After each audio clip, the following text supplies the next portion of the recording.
శుభోదయం. ప్రభువైన యేసుక్రీస్తు నామంలో వందనాలు తెలియజేస్తూ పరిశుద్ధమైన దేవుని గ్రంథంలో యోహాను రాసిన 2వ పత్రిక 1వ అధ్యాయము 5వ వచనం. కాగా అమ్మ, కొత్త ఆజ్ఞ నీకు రాసినట్టు కాదు, కానీ మొదటి నుండి మనకు కలిగిన ఆజ్ఞనే రాయిచు మనము ఒకరినొకరము ప్రేమింపవలనని నిన్ను వేడుకొనుచున్నాను. మనం ఆయన ఆజ్ఞల ప్రకారం నడుచుటయే ప్రేమ.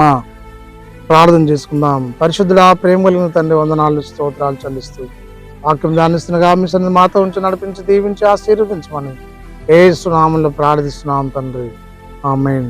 దేవుని యొక్క ఆజ్ఞ ఏమనగా నిన్ను వల్ల నీ పొరుగువారిని ప్రేమించటయే. దేవుని ప్రేమించిన వారికి ఆయన దయా సంకల్పం చొప్పున పిలువబడ్డ వారికి అన్ని మేలు కొరకై సమకూడి జరిగించు దేవుడై ఉన్నాడు. దేవుని ప్రేమ ఏదనగా ఆయన ఆజ్ఞను పాటించటే. ఆయన ఆజ్ఞలు భారమైనవి ఏమీయో కావు. యేసుక్రీస్తు మనకు మాదిరి అయినటువంటి దేవుడు. మనం ఆయన ఆజ్ఞల ప్రకారం నడుచుకుంటే ప్రేమ. మీరు మొదటి నుండి వినిన ప్రకారము ప్రేమలో నడుచుకున్న అన్నది ఆ ఆజ్ఞ. దేవుని ప్రేమలో నడుచుకుని ఈ లోకంలో ముందుకు సాగాలి. యోహాను 3:16 దేవుడు లోకం ఎంతో ప్రేమించాడు.